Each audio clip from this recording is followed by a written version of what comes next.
Operation सिंदूर, जिसको हमने बना दिया तंदूर। तो रुको जरा, आपके इस ऑपरेशन सिंदूर को आप सुहागरात तक नहीं लेके जाएंगे ना, हम भी चैन से नहीं बैठेंगे। बड़ा हरामी हो बेटा। तो हमारे फौजी तैयार हैं सुहागरात बनाने के लिए। जल्दी से आप ऑपरेशन शुरू करें सिंदूर दोबारा, ताकि हम सुहागरात शुरू करें। पाक भारत जंग जो है देखना चाहते हैं तो इंडिया के चैनल देख लें। वो जंग जीत चुके हैं सिर्फ मुंह से कोई भी जीत सकता है भाई। अरे कहना क्या चाहते हो? जिन्होंने कराची पे हमला करवा दिया, कराची वाले भाग रहे हैं, तो भाई मैं खुद कराची में बैठा हूँ इस वक्त, कोई हमला नहीं हुआ। इंडिया मीडिया जो 2 दिन से चीख रहा है कि कराची लरस गया, फायरिंग हो गई, हमला हो गया, जंगी जहाज गिर गए, हमारे आर्मी चीफ आसिम मुनीर के घर पे हमला करवा दिया, शहबाज शरीफ के घर पे हमला करवा दिया, आईसीआई के दफ्तर पे हमला करवा दिया। ये सारे हमले आप लोग मुंह से करवा रहे हो। अगर हिम्मत है तो भाई हकीकत में आगे जंग करके दिखाओ। मुंह से क्या होता है? मुंह से फायर तो मैं भी कर लूंगा कि मैंने वहां मोदी के घर पे हमला कर दिया। वाह क्या सीन है। एक दिन पहले ड्रोन आए इनके, इसराइल साख्ता ड्रोन है जो उन्होंने भेजे हैं इंडिया ने। 12 मकाम पे कराची में ड्रोन आए थे और ड्रोन हमने गिरा दिए। कोई इतना बड़ा मसला नहीं है। बाप को भेज, तेरे बस की बात नहीं। अभी तक हमने इंडिया को किसी भी तरह जवाब नहीं दिया, ये याद रखना मेरी बात। कौन है ये लोग, कहाँ से आते हैं? इंडियन अगर हम मुझे सुन रहे हैं तो मैं आपको बता दूं कराची से बैठ के, तक हमने तो जवाब नहीं दिया है, सिर्फ अपना दिफा कर रहे हैं। डीजी आईएसपीआर ने साफ अल्फाज में प्रेस कॉन्फ्रेंस की थी और जब हम जवाब देंगे तो उसकी गूंज जो है वो सुनाई भी देगी। शाबाश बेटा। टेंशन नहीं लिए, जवाब भी देंगे, आपको पता चलेगा कि किससे पंगा लिया। इंडियन मीडिया जो है अपने लोगों को गुमराह कर रहा है, 4 F-16 लोग मार गिराए। अबे कोई सबूत तो लाओ। ऐसे में बड़ा सख्त लौंडा हूं। कोई एक जहाज तो दिखाओ। हम तो दिखा रहे हैं। आपके जो राफेल गिरे हैं 3, बोलते हैं 5 गिरा है ना, 3 राफेल है, 1 मेगा 4, एक और जहाज, आपका 5 जहाज गिराने का दावा हम तो कर रहे हैं। अब तक हमारे पास तो सबूत है। अगर आपको यकीन नहीं आ रहा तो बीबीसी जाके देख लो भाई। 3 राफेल जो है वो इंडिया की हदूद में गिरे हैं और 1 मेग, तो 4 जहाज तो उसकी तस्दीक बीबीसी कर रहा है। तो पाकिस्तान में बैठा हूँ, आप मेरी बात तो मानोगी नहीं, बीबीसी को मान लो।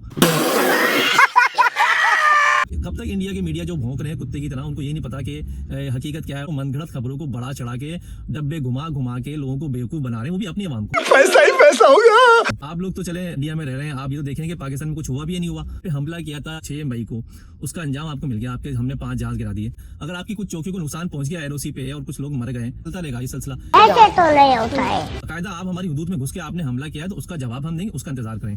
देखा आपने लापरवाही का नतीजा है। अमृतसर पे जो आप बोलते हो हमला किया, वो भी हमने अभी तक हमला नहीं किया। वो शायद आप लोगों ने खुद किया है सिखों के ऊपर। आप चाहते हो हम मुसलमानों को सिखों से लड़ाना, झूठ साबित होंगे, बेफिक्र रहें। मारो मुझे मारो, नहीं ये मजाक हो रहा है। 15 मकामात पर जो हमले किए हैं पाकिस्तान ने, जो आप कह रहे हो वो भी बेबुनियाद। अरे जो खौफ से इनका आईपीएल जो है चलते हुए मैच जो है वो रुक गया, तो जंग जो है वो क्रिकेट तक जा पहुंची है। आपका आईपीएल रुक गया, हमने अपना पीएसएल दूसरे मालिक में शिफ्ट कर, किसी को भी छोड़ सकती है, इसलिए निकल जाओ। शहादत के लिए आए हैं, कोई बात नहीं, हम तो अल्लाह अकबर बोलेंगे या कलमा पढ़ेंगे और घुस जाएंगे। हमारी टेंशन ना लें, अब अपनी टेंशन। PSL 10 के बकाया मैचेस जो है यूएई में मुंतकिल कर दिए। एक राफेल जो है $280 मिलियन का है। 280 मिलियन यानी कि $900 मिलियन का जो है खाली इसको 3 जहाज से नुकसान हुआ है इंडिया को। वो लग रहा है उनको डर गए हैं कि अपने कोई जहाज नहीं भेज रहे। मस्त जोक मारा रे। वो सिर्फ ड्रोन भेज रहे हैं, उनके इतने जहाजों का नुकसान हो गया है और वो इसलिए वो डर के मारे ना वो सिर्फ ड्रोन भेज रहे हैं। तक जो है इंडिया जब से हमने उनके जहाज गिराए उसका मोराल इतना डाउन हो गया है, बॉर्डर से बाहर निकल रहे। इंडिया जो है पाकिस्तानी हुदूद में घुस गया था, खबर भी झूठी है। हम तो खुद कराची में बैठे हैं यार, हम तो तैयार बैठे हैं, आओ तो कुछ करने के लिए। ये मुंह से फायर तो मैं भी बहुत कर सकता हूँ बैठ के, इसलिए समझा रहा हूँ आपको कि यहाँ आने की गलती नहीं करना। हम तो पहले ही खत्म है भाई, लेकिन हम तो खत्म हैं, लेकिन हमसे पंगा लोगे तो तुम भी खत्म हो जाओ। जंग होगी तो हम तो एटमी ताकत इस्तेमाल करेंगे और एटमी मिसाइल मारेंगे। हम जब लड़ेंगे तो फिर मार देंगे या मर जाएंगे। खत्म गया। हमसे पंगा मत लें। अभी इंडियन मीडिया को अगर बेनकाब किया तो बीबीसी ने किया है। इंडिया की मन घड़त खबरें इस टाइम टॉप पे चल रही हैं। आज तक में भी जाके देख लें, इंडिया के जितने चैनल पे देखें, उन्होंने पाकिस्तान में हमला करवा के 4 जो लड़ाका है हमारे F-16 तैयार है वो भी गिराए हैं, मुंह से गिराए हैं। शहबाज शरीफ और आर्मी चीफ जो है उनके घर जो है लाहौर में उन पे हमला किया। आपको क्या पता कि वो लाहौर में रहते हैं? लाहौर में तो नहीं रहते, बिला वजह झूठ बोल रहे। हाँ, आपके जहाज नहीं आ रहे यार, उसका इंतजार है। मजा आया। राफेल कब भेज रहे हैं? राफेल भेजे, हम स्वागत करेंगे आपका।